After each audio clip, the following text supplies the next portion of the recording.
ಹಾಂ ಗಂಡಸರ್ದು ಯಾವ ಕಡೆ ಹೆಂಗಸರ್ದು ಯಾವ ಕಡೆ ರೀ ಅದ್ರ ಮ್ಯಾಗ ಒಂದ್ ಚಿತ್ರ ಇಲ್ಲ ಅದ್ರ ಮ್ಯಾಗ ಹಾಂ ರೀ ಆ ಬಾತ್ರೂಮ್ ಮ್ಯಾಗ ಚಿತ್ರ ಇಲ್ಲ ಹಾಂ ರೀ ಗಂಡಸ ಮಕ್ಕಳ ಹೆಣ್ಣು ಮಕ್ಕಳ ಸಂಬಂಧ ಅಷ್ಟ ಬರ್ದೇ ಇಲ್ಲ ಹಾಂ ರೀ ಗಂಡ ಮಕ್ಳು ಬಂದು ನಿತ್ತ ಬಿಡ್ತಾರ ನಾವ್ ಏನ್ ಮಾಡ್ಬೇಕು ಇಲ್ಲಿ ಗಂಡಸರಿಗೆ ಕಟ್ಟಿರಿಲ್ಲ ಹಾಂ ರೀ ಹೆಂಗಸರ್ ನೀರಿಗೆ ಹೆಂಗೆ ಬರೋದು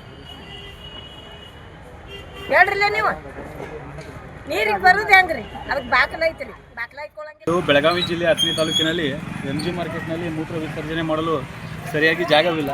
ಈ ಥರ ಕೆಟ್ಟ ಗಲೀಜು ಮಾಡುತ್ತಾರೆ. ಯಾವುದೇ ರೀತಿಯಲ್ಲಿ ವ್ಯವಸ್ಥೆ ಮಾಡ್ತಾ ಇಲ್ಲ. ವ್ಯಾಪಾರಸ್ಥರಿಗೆ ತುಂಬ ಕಷ್ಟ ಆಗ್ತಾ ಇದೆ. ಇಲ್ಲಿ ಗಬ್ಬೆದ್ದು ಹೊಲಸು ನಾಡ್ತಾ ಇದೆ. ಯಾವುದೇ ರೋಗದ ಭೀತಿ ಬಂದರೆ ಎದುರಾದರೆ ಸಮಸ್ಯೆ ಆಗುತ್ತೆ. ಇಲ್ಲಿ ಸಂಬಂಧಪಟ್ಟವರು ಕೂಡಲೇ ಕ್ರಮ ತಗೊಂಡು ಈ ಶೌಚಾಲಯ ಆಗಲಿ ಅಥವಾ ಇಲ್ಲಿ ಯಾವುದಾದ್ರೂ ಒಂದು ವ್ಯವಸ್ಥೆ ಮಾಡ್ಬೇಕಂತೇಳಿ ನಾವು ಕೇಳ್ಕೊಳ್ತೀವಿ. ಎಷ್ಟು ಬಾರಿ ವರದಿ ಮಾಡಿದ್ರು ಎಚ್ಚೆತ್ತುಕೊಳ್ತಾ ಇಲ್ಲ. ಇಲ್ಲಿ ಎಮ್ ಜಿ ಮಾರ್ಕೆಟ್ನಲ್ಲಿ ಮೂತ್ರ ವಿಸರ್ಜನೆ ವ್ಯವಸ್ಥೆ ಇಲ್ಲ ಮತ್ತು ಲೇಡೀಸ್ಗೂ ಕೂಡ ಇಲ್ಲಿ ಯಾವುದೇ ರೀತಿ ವ್ಯವಸ್ಥೆ ಇಲ್ಲ. ಅದಕ್ಕೆ ಸಂಪೂರ್ಣವಾಗಿ ಇಲ್ಲಿ ಒಂದು ಯಾವುದಾದ್ರೂ ವ್ಯವಸ್ಥೆ ಮಾಡಬೇಕಂತ ಕೇಳ್ಕೊತೇನೆ. ಇಲ್ಲಿ ಒಂದು ವಿಷಯ ಪ್ರಸ್ತಾಪಿಸಬೇಕಾಗಿದೆ. ಅದೇನಪ್ಪ ಅಂತಂದರೆ ಅಥಣಿ ತಾಲೂಕ ಬಹಳಷ್ಟು ದೊಡ್ಡ ತಾಲೂಕ.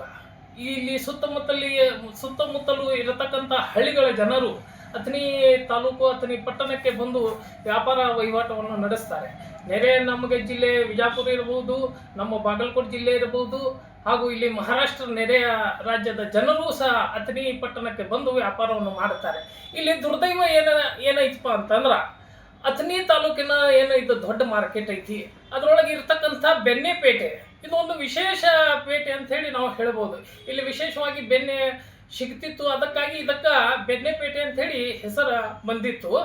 ಇಲ್ಲಿ ಏನಾಗೈತಪ್ಪ ಅಂತಂದ್ರೆ ಏನು ಮಹಿಳೆಯರು ಬರ್ತಾರೆ ವ್ಯಾಪಾರಕ್ಕಾಗಿ, ರೈತ ಮಹಿಳೆಯರು ಬರ್ತಾರೆ ವ್ಯಾಪಾರಕ್ಕಾಗಿ.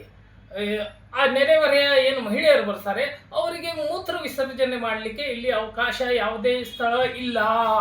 ಸುಮಾರು ವರ್ಷಗಳಿಂದ ಆ ನೆರೆಹೊರೆಯ ಏನು ಮಹಿಳೆಯರು ಬರ್ತಾರೆ ಅವರಿಗೆ ಮೂತ್ರ ವಿಸರ್ಜನೆ ಮಾಡಲಿಕ್ಕೆ ಇಲ್ಲಿ ಅವಕಾಶ ಯಾವುದೇ ಸ್ಥಳ ಇಲ್ಲ. ಸುಮಾರು ವರ್ಷಗಳಿಂದ ಇದರ ಸಲುವಾಗಿ ಹಲವಾರು ಪತ್ರಿಕೆಗಳಲ್ಲಿ ಹಾಗೂ ಮಾಧ್ಯಮಗಳಲ್ಲಿ ಪ್ರಸಾರವಾದರೂ ಸಹ ಇಲ್ಲಿನ ಅಧಿಕಾರಿಗಳು ಮತ್ತು ಜನಪ್ರತಿನಿಧಿಗಳು ಯಾಕೆ ಸುಮ್ಮನಿದ್ದಾರೆ ಗೊತ್ತಾಗ್ತಾ ಇಲ್ಲ.